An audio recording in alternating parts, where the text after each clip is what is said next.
Today, we present our study on water quality surrounding the Putri Cempolen file in Surakarta, titled Analysis of Heavy Metal Zinc and Nickel Content in Well Water of Residents Around Putri Cempolen file.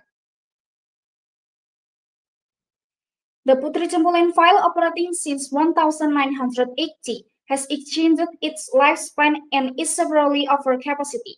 It still uses an open dumping system that produces leach containing heavy metal like zinc and nickel, posing a serious threat to nearby residents' well water. Why is this critical? The surrounding community relies heavily on this well water for daily use. Heavy metal contamination can cause serious long-term health problems and potential carcinogenic effects. Therefore, laboratory testing of the water quality is not just a study, but essential to protect public health and quite effective policy decision. Heavy metals like zinc and nickel are hazardous. Zinc can cause physiological stress in plants and inhibit photosynthesis.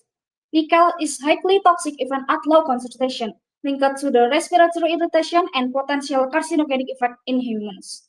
Their accumulation disrupts the entire ecosystem.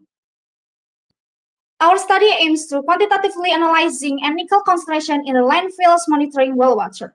We used the atomic absorption spectrophotometry (AS) method for its high sensitivity in detecting trace metals, following the Indonesian National Standard SNE 6989.84 2019. We conducted the research at the monitoring well in Surakarta with sampling in March 2025. The process followed SNE 8995 2021 guidelines. Samples were preserved at 4 degrees Celsius and transported immediately. In the lab, EES testing was performed according to the SNE standards for zinc and nickels.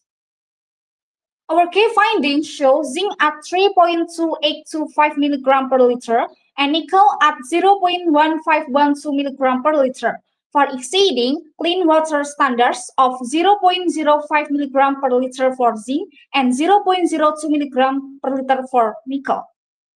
Based on Government Regulation Number 82 of 2001, their mobility is warranted by low pH condition of 3.84.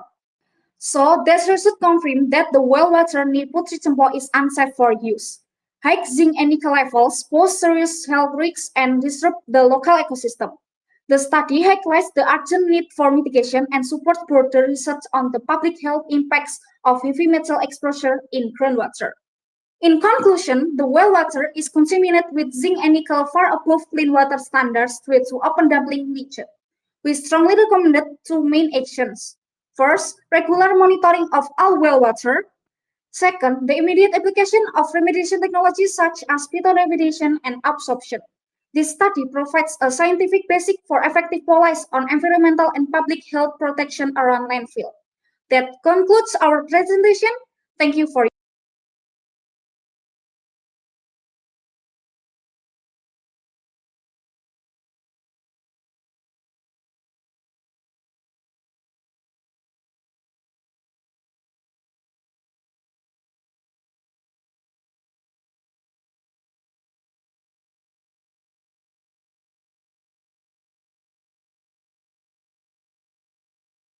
For the next presentation session entitled Overconsumption Behavior of Generation Z regarding fast fashion in Indonesia and its environmental impact. If you have any questions regarding the previous presentation, please kindly write them in the chat box.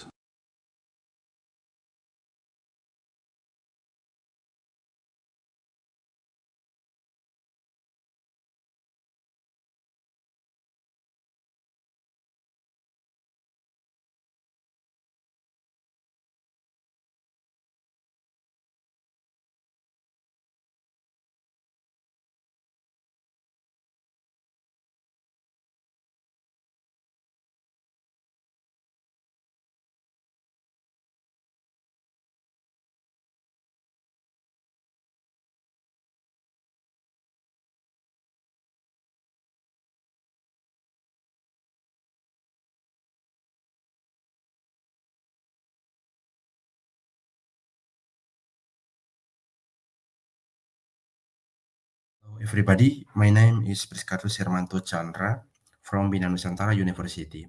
The title of our paper is Overconsumption Behavior of Gen Z Regarding Fast Fashion in Indonesia and its Environmental Impact. Gen Z in Indonesia show a significant attitude behavior gap regarding fast fashion, where their awareness of environmental issues does not align with their impulsive consumption behavior influenced by social media. There is an opportunity to encourage sustainability fashion consumption by leveraging social media and influencers and promoting alternative like thrifting and eco-friendly. As the largest and the most digital connected generation, Gen Z can either worse or help resolve the environmental crisis. Understanding Gen Z's consumption behavior is vital for developing strategy to reduce fast, cut carbon emission, and promote sustainability fashion, offering insight to influence global sustainability and future market trends. This study examined Gen Z environmental awareness and fast fashion consumption in Indonesia through a descriptive qualitative survey of 73 participants, analyzing their sustainability attitude, consumption pattern, and social media influence.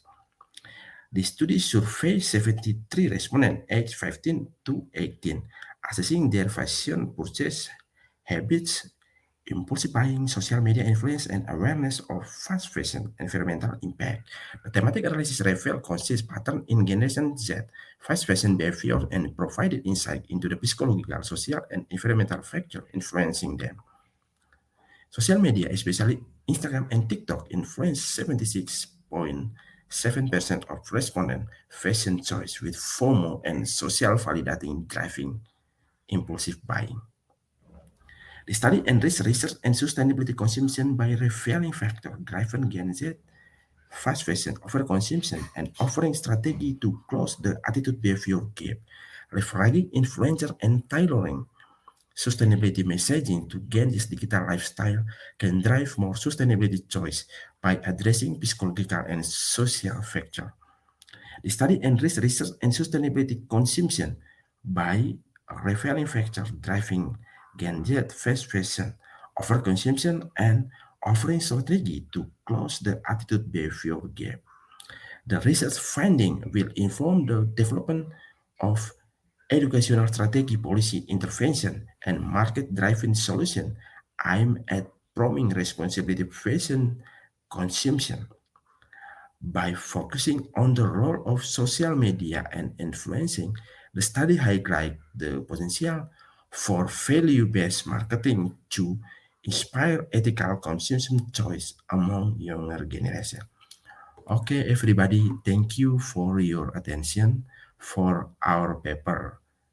Any question for our paper? Please don't hesitate to ask us with your question. Thank you for your attention.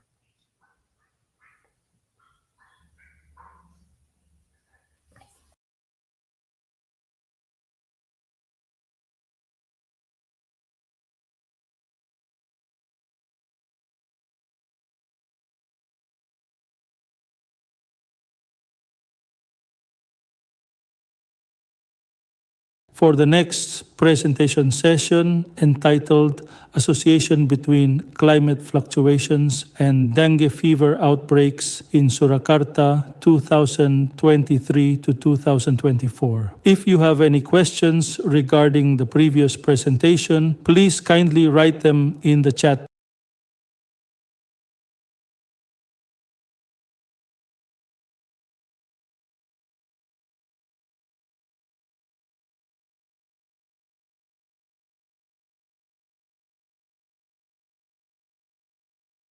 Good morning, everyone. My name is Evi Nurhayatun from Department of Internal Medicine, Faculty of Medicine, 11 Maret University, Surakarta. I will present my article with title Association Between Climate Fluctuation and Dengue Fever Outbreak in Surakarta, 2023 until 2024. Dengue infection has several typical symptoms, including fever, headache, muscle and skin rash. There are four serotypes in dengue virus. They are DV1, DV2, DV3, and DV4.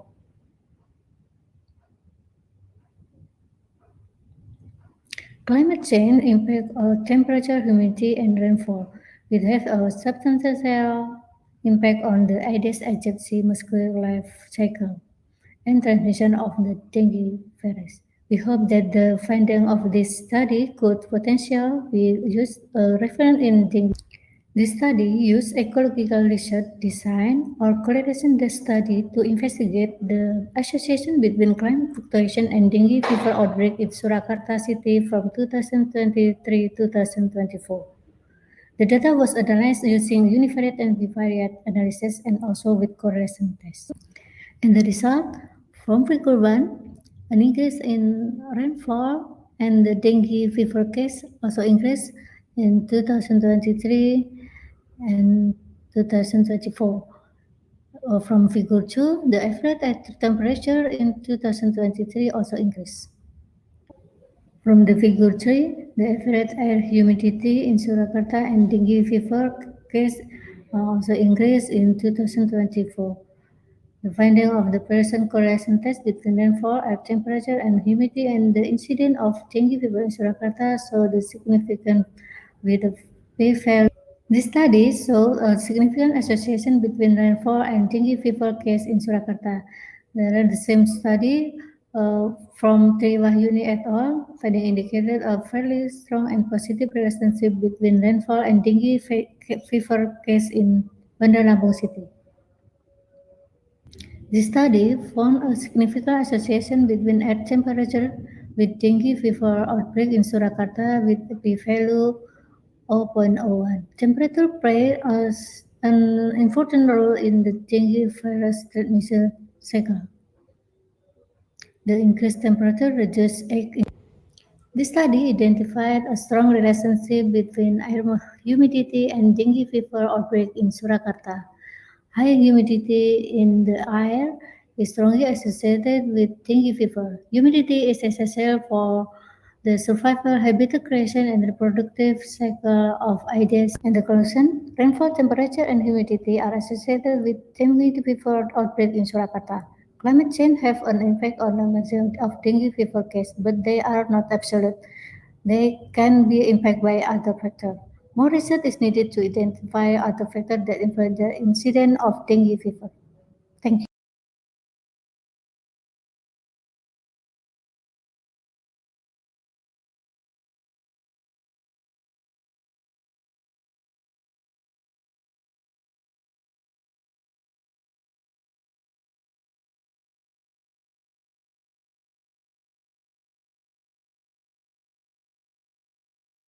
For the next presentation session entitled Urban Farming Model Innovation with Vegetable Alley System to Support Sustainable Urban Agriculture Governance. If you have any questions regarding the previous presentation, please kindly write them in the chat box.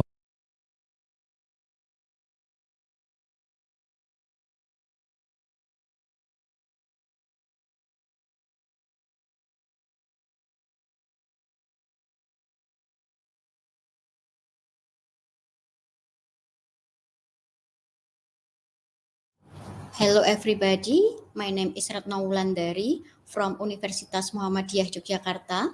Today I'm delighted to present our study entitled Urban Farming Model Innovation with Vegetable Ally to Support Sustainable Urban Agriculture Governance, a case study in Yogyakarta City, Indonesia.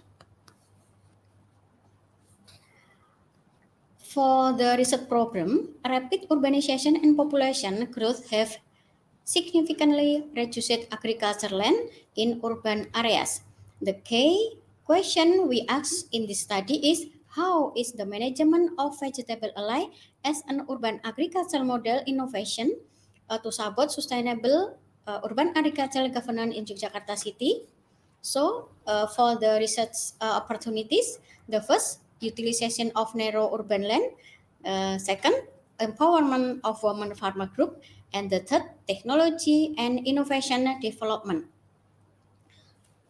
This research matter for several reasons. The first, supporting urban food security. The second, empowering women and strengthening household economies. And the third, driving innovation and environmental sustainability. So, for addressing the research, The first, increasing women farmer group capacity, and the second, encourage active member participation with flexible rescheduling and a balanced division of tasks so that all members of the group can be adjusted. The research method, the study used descriptive quantitative approach combined with field observation and interview with women farmer group. We analyzed the management of vegetable allied through for four classification, management function, planning, organizing, actuating, and controlling. For the result and discussion, the planning function is crucial to determine sustainable direction and resource allocation. The organizing function shows the strong community collaboration among group members. The actuating function highlight active participation from women farmer through flexible rescheduling and task definition. The controlling function ensure continuous improve through regular evaluation and support from a local government and NGOs. And this integrated management system strengthen the sustainability of urban agriculture. What the contribution? The first, the theoretical contribution, policy contribution, and also practical contribution. Okay, this is my presentation. Thank you very much for your attention.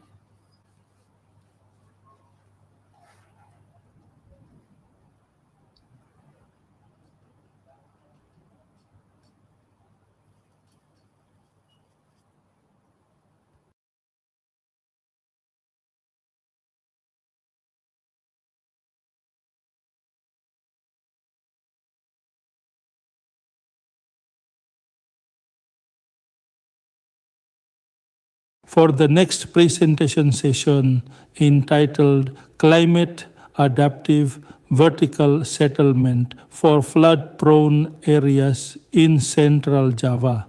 If you have any questions regarding the previous presentation, please kindly write them in the chat box.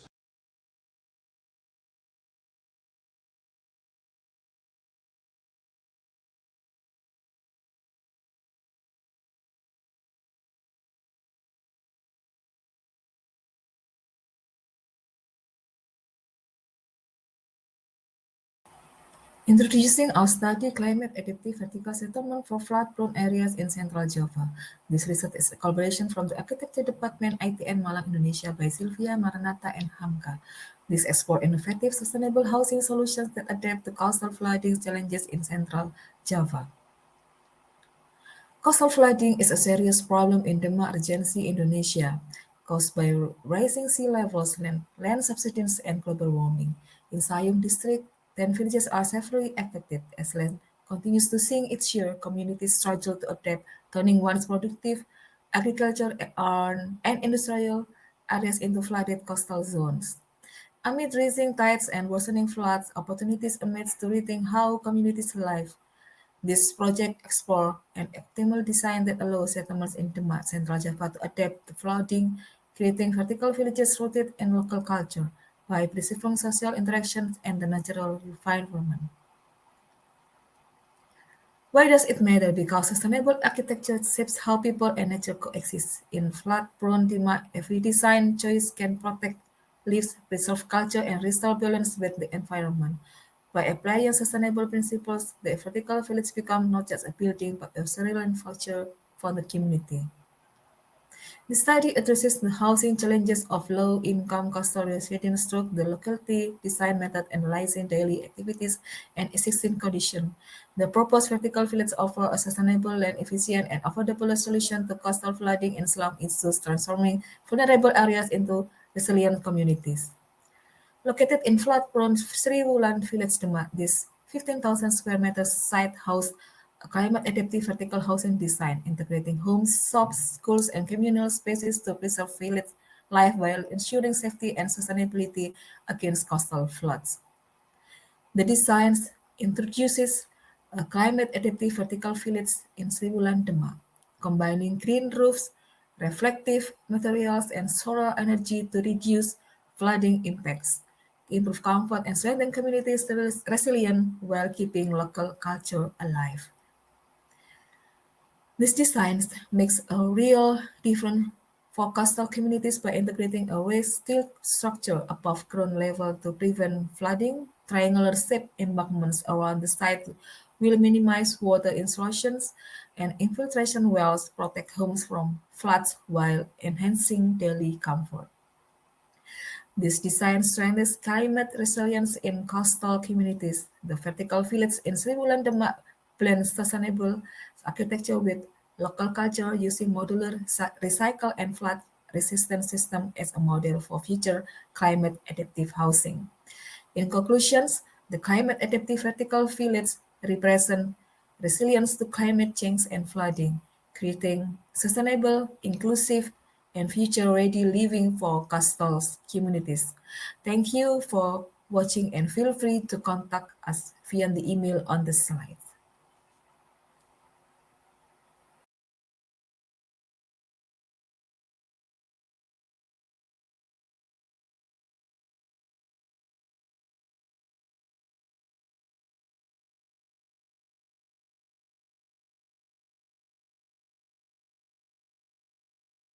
Thank you so much for your attendance and participation.